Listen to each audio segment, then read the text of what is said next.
Where are we? We are partway through the Gospel of Mark, and we are preaching through the Gospel of Mark because we're trying to keep very consciously our eyes on Jesus. We're going through a turbulent time, somewhat confusing time, certainly an uncertain time, and the disciples, their life with Jesus was exactly like that. They did not know day to day what to expect next. And when they did think they'd figured out what Jesus was all about, he would do something that confounded their expectations, surprised them, and confused them all over again, and often terrified them. And we see some of that in this passage. And it's relevant because what Jesus does in our lives is frequently confusing, seems rather strange, doesn't seem like it makes sense, and frankly, is sometimes quite terrifying. Are we on the right path? Are you sure you know what you're doing, God? I can't cope. I mean, we all feel like that from time to time, right? Even those of you who aren't nodding. I know internally you really are. So we can relate to these disciples and what's going on. And it's why we need to keep our eyes on Jesus, because he's taking us somewhere. It's not just about now. It's where we're going here in this world, but also beyond.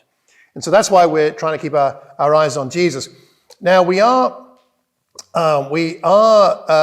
missing out some bits here in Mark chapter 6, because we have to do that each week if we're going to focus on one bit. And I have written about that in the Watford Word. Some of them are on the seats, and there's a link to a Google Drive folder where the PDF is of that. So I can give that to you if you don't have it.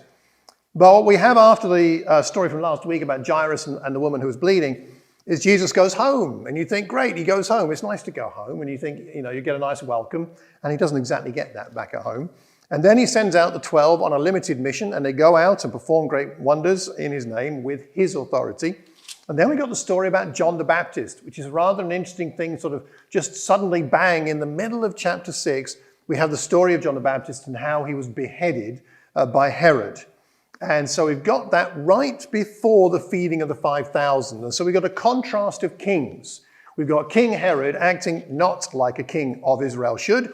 And then we got the true king of Israel feeding God's people. Reminiscent of Moses, reminiscent of Exodus, reminiscent of the manna. We've got all these allusions and ideas going on here. And then we have the story of the disciples getting into the boat that Joey just read for us so well. So thank you for that. And that's what we're going to focus on here today. So let me tell you what I think is a summary of what's going on here, and then I'll talk about a few bits and pieces, and then we'll have some conversation. What we've got here is the struggle of the followers of Jesus to internalize the significance of his abilities, of his identity, and his character. I would say that.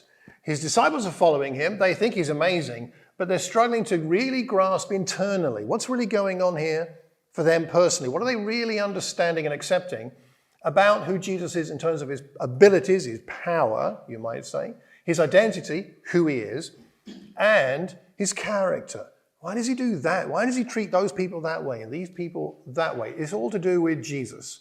So we're dealing in this passage, we're looking at with the divine significance of Jesus. Who is he? He's from God, but in what sense? We're dealing with these God-similar powers that he has over water, wind, loaves earlier, and fish in this particular chapter.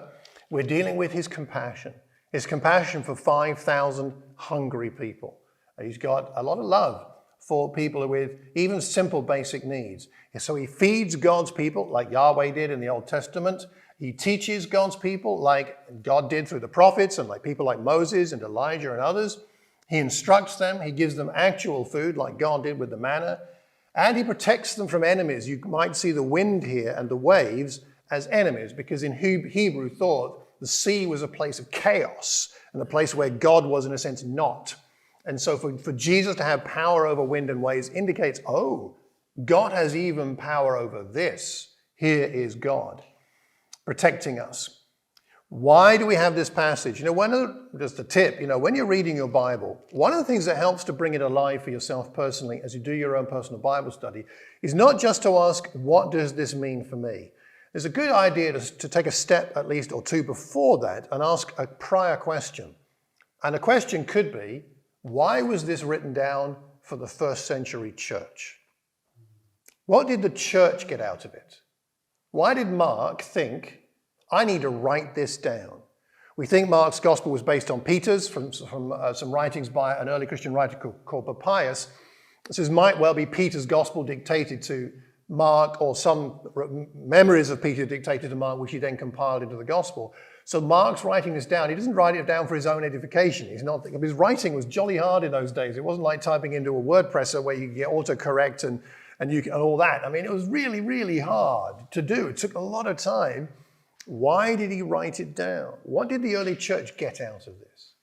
And that can help us to think about what we get out of it. But it's a useful thing to think about this. The early church had far more practical struggles to live as Christians than you and I do.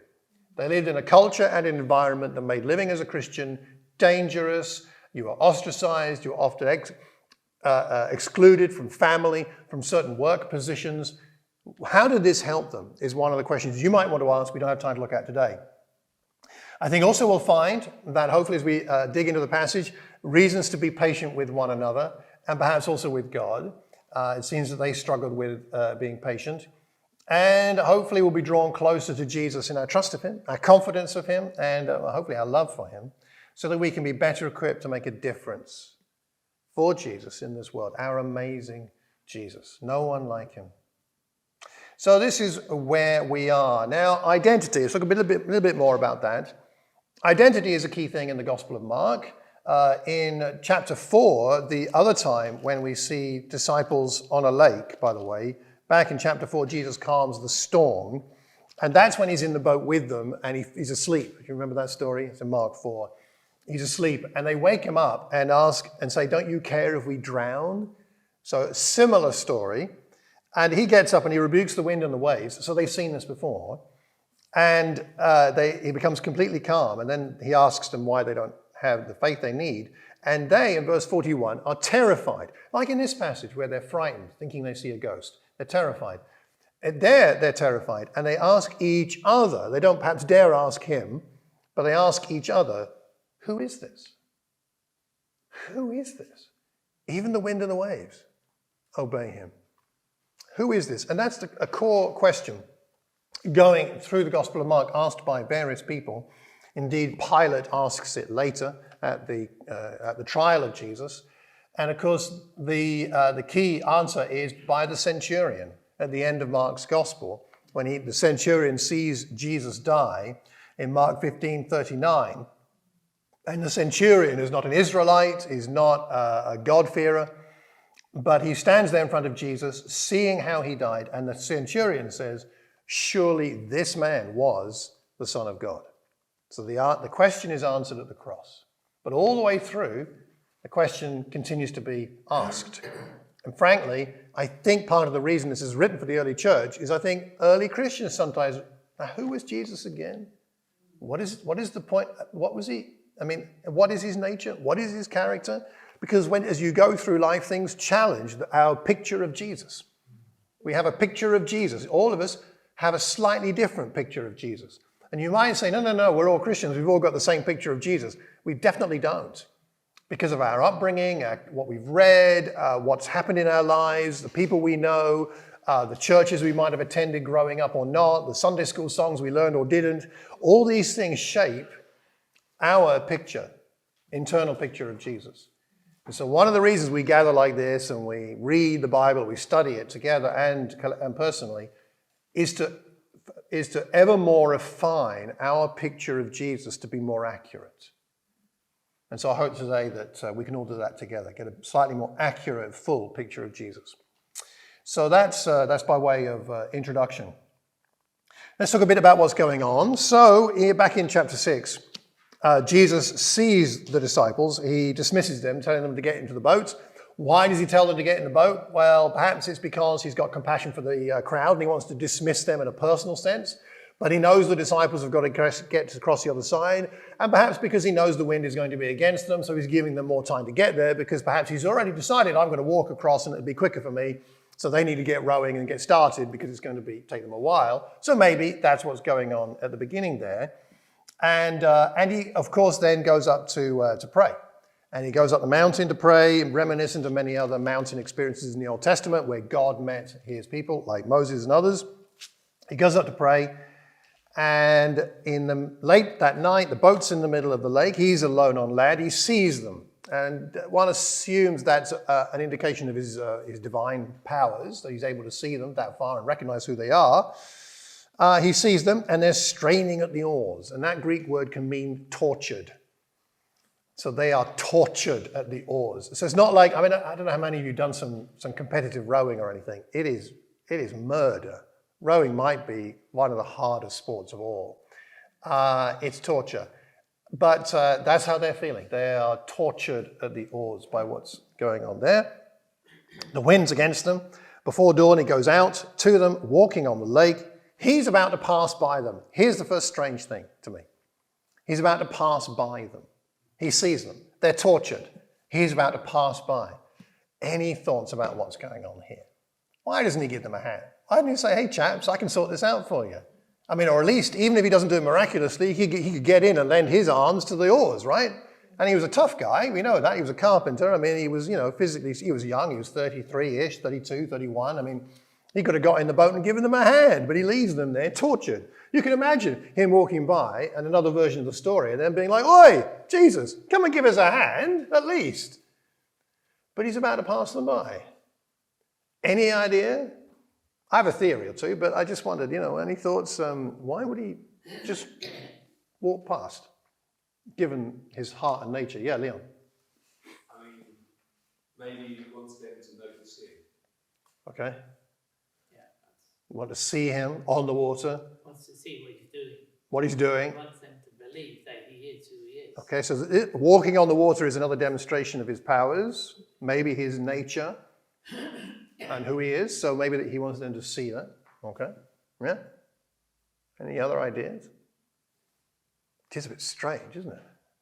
He wants them to ask him to see him, need help. Okay, all right, yeah, okay, that's a good point. So he's hoping that they will say, you're here, that's great, we need you, please will you come and help us, rather than assume and jump in and rescue them or something. Any other thoughts? There's also something about the time lapse, because it's later that night, and then he sees them straining at the oars, and then shortly before dawn he went out to them. So there's quite some time. It gives the impression there's quite some time that's passed, I don't know, obviously. Yeah. And I wonder whether there's something about meeting them when, by that stage, they were physically a lot weaker. Right. Yeah. Yeah, maybe they wouldn't have welcomed his intervention earlier. Maybe they might not have seen their need for it. Yeah, okay. All right. Good, yeah. What an interesting thing. I'll give you a couple of thoughts that I gained from some reading and so on. Passing by is a bit of a phrase from the Old Testament. So God passed by a number of times. And it may be there's an allusion to that right here. For example, God passed by his people when he spent time with Moses in Exodus 33 and 34. You may remember, not that long ago, we're looking at the life of Elijah, and God passes by Elijah in 1 Kings 19. So this passing by idea is something God does to especially his chosen people. So perhaps Jesus is not so much walking past them as manifesting himself as I'm here. And the passing by is not so much a direction, but more a presence, saying, I'm not interfering, I'm not taking over, I'm here for you. And there's a humility in God there. Like with Elijah, God does not come and say, he does kind of tell him off a little bit in 1 Kings 19, but he doesn't come and dominate Elijah. He comes and reveals himself. And maybe it's a bit like that here. And it's Jesus being, I think, very gentle with the disciples. He's not jumping in the boat and rebuking them and sorting it all out. He's saying, I'm with you here. I may be out on the water walking on it, but I'm passing by in the same way the divine presence often did that in the Old Covenant. God was granting his people a revelation of his presence, and perhaps that's what's going on here with Jesus. Perhaps there's an allusion to Moses and Elijah. Both Moses and Elijah crossed a water barrier. They walked on dry land through water. Jesus is walking on it. Maybe that's a whole nother level. We're saying, oh, it's more than Moses, more than Elijah, the two most revered Israelites of that day. So Jesus then does join the disciples because they see him, they think he's a ghost, they cry out, and he does join them and tells them to take courage. And he gets into the boat. They are afraid. They think he's a ghost. It's interesting. It says they cry out, but not they cry out because they think they're seeing a ghost, but they cry out because they saw him and were terrified. So I think the implication is it must be a ghost. What else could be walking on the water? And then, no, hang on, it's not a ghost. It's Jesus, and that terrified them, which is really interesting. And again, it ties into this idea of their picture of Jesus was not accurate. It shouldn't have terrified them if they really knew who Jesus was already. And shouldn't they know? They've seen him raise the dead. They've seen him feed 5,000 people just before this. And yet they're still terrified by the presence of Jesus. It's a strange thing. It's different. Say a bit more about that. Well, it's different because they don't know his capabilities. They don't know all of them. Yeah. So they kept seeing different things different times. They did. They kept seeing different things, more things, over and over, building a picture. All right? Like all of us are still building our picture of Jesus. We are. So he gets into the boat, and we have his only words in the passage. And this, I think, is very significant because sometimes we see a lot of Jesus speaking, not often, but sometimes we have a whole incident and we have almost nothing said by Jesus. So the fact that it's written down must be important. And his words are, take courage, a reassurance, it is I, don't be afraid, instruction. So we've got some instruction, we've got some reassurance, we've got, it is I. Doesn't that make you think about the way God designates himself? The I am, it is I. That's all you need to know. I am enough. And so he gets into the boat with that reassurance, with that emphasis of his identity, and some compassion here. All right, and the wind dies down, and they are completely amazed. So they're terrified, they're amazed. There's very strong emotions going on right here. They're amazed. And then, perhaps the key part for the disciples in this passage, they'd not understood about the loaves. They had not understood about the loaves. Their hearts were hardened. Their hearts were hardened. They've just had the feeding of the 5,000. You would think that they had understood the connection perhaps with Moses, with God of the Old Testament, and that this is amazing and wonderful, but they still haven't, it hasn't all clicked yet. We can forgive them, of course, because they're human like us, and we miss things all the time about God, even though he's done astonishing things in us and around us.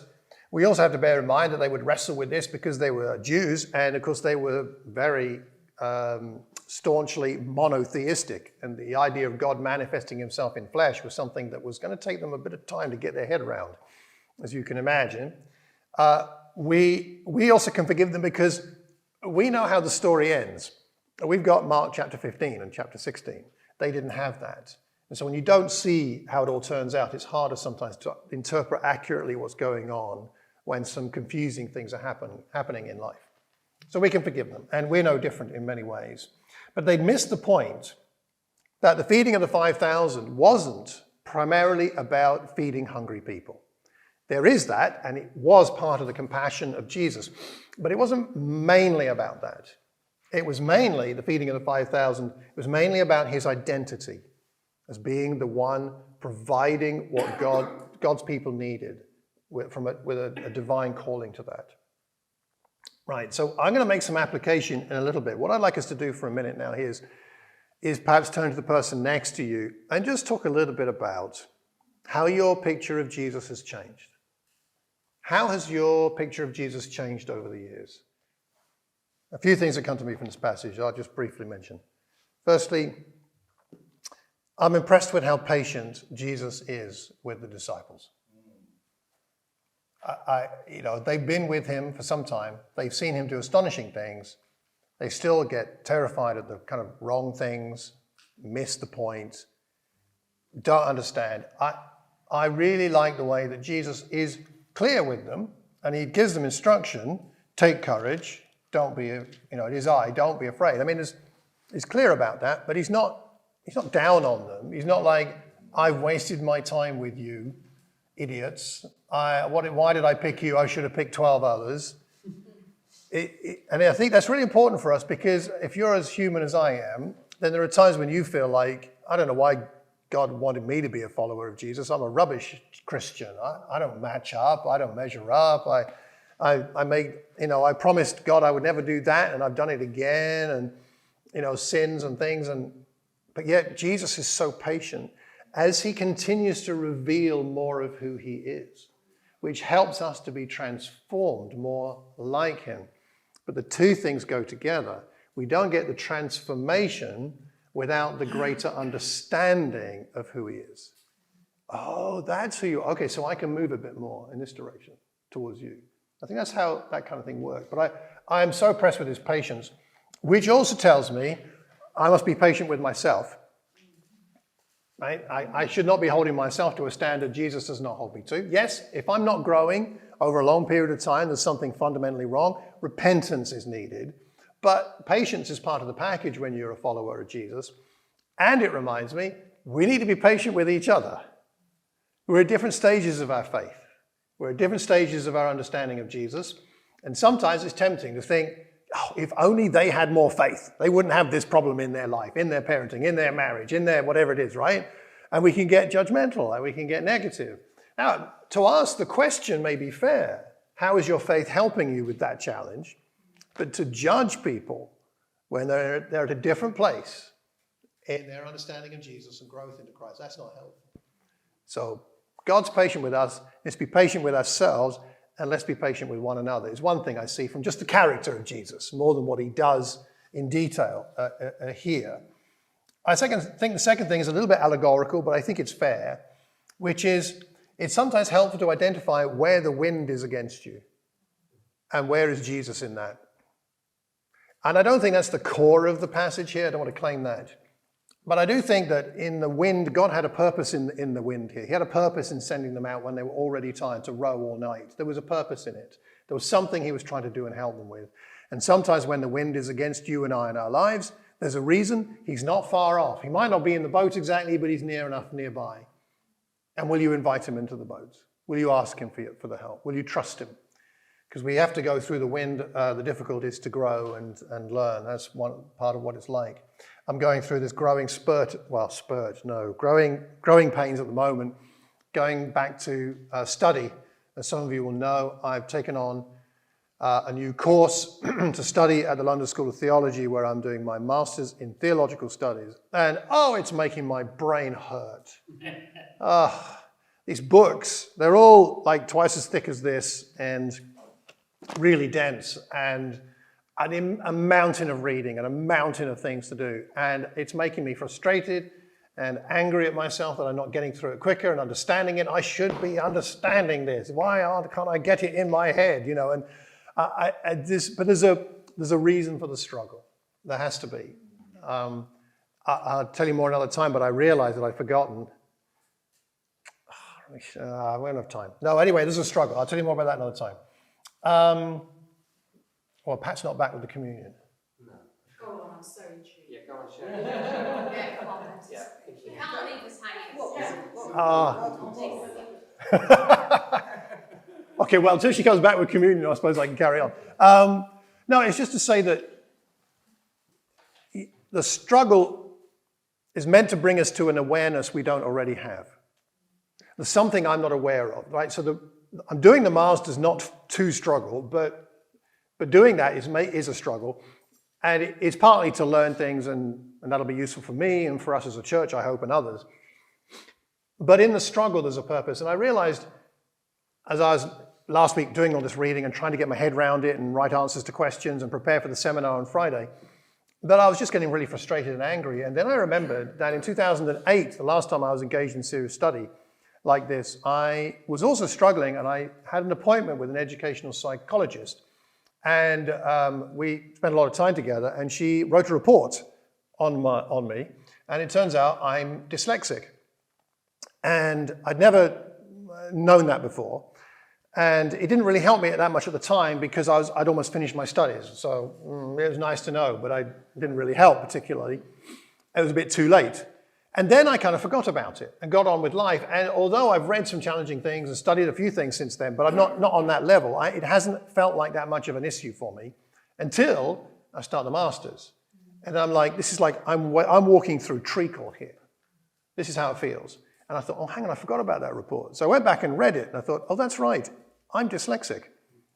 And it's something I realized I hadn't talked much about and hadn't engaged with and indeed hadn't embraced because I felt a bit ashamed about it. There's no logic to this. There's no rational logic. But there was something in me that did not want to acknowledge that I have a weakness. And this is a disciple thing, isn't it, following Jesus? We don't like to admit we have a weakness. And part of the reason we don't grow is because we're not willing to say, Jesus, I really need you right now. I really want to be more like you, but I'm struggling here. And to spend that time in prayer and whatever it takes so that we can grow. And of course, as soon as I embraced this last week, oh yeah, I am dyslexic. And I started to do research and read things and watch YouTube videos and talk to people who can relate to this, including a friend of mine in the Thames Valley Church who's a bit of an expert in this, and engage with the disability teacher at the London School of Theology, and talk to and connected with a charity for dyslexia. All of a sudden, oh, you could try this software, or you could try this hardware, or you could try this technique, and then there's this, and then there's this, and I'm like, there's a lot of help out there. And I tried some of it this week in its early days, but it's made a difference already. And I don't feel as fearful, anxious, frustrated, angry as I did a few days ago. And there's something about that willingness to embrace our weakness that we need if Jesus is going to do his work in us, if we're going to grow. And I feel optimistic, I feel faithful, I feel hopeful that I can get through this Masters. I'm not saying it'll be easy, but I feel like now, where a week ago I thought, I just don't think I can do this. I seriously nearly quit. And the frustration was, if I can say this, I think I'm intelligent enough. I don't think it's that. It's not the IQ. It's that I can't process what I'm reading, what I'm learning. I can't process it. It's just like mud in my hand, all muddy, and I can't process it. And I got stuck, and I thought, I'll have to quit. But a bit more openness, a bit more embracing of the reality, and a bit more, can anybody help? Oh, well, a few days later, and it feels completely different. And there's a certain thing about, their hearts are hardened. That's a really serious thing, it says in this passage. And we can give them some grace because they're human, like all of us. But isn't it a sad thing if Jesus was to say to any of us, you could grow a lot more. I know the wind's against you, but there's a reason. And then we say, well, I don't know if I can do this, and we forget it's Jesus calling us to get into the boat. It's Jesus calling us to row across the lake. It's Jesus who's allowing the wind against us. It's Jesus who can see it and whose presence is with us. Maybe there's something there. And I wonder if for any of us that have any, the wind against us right now, is there a way in which you could open up your hearts to God, to one another, to the fellowship, to God's word, in prayer, to find a way to have that heart of openness, to let Jesus help you grow.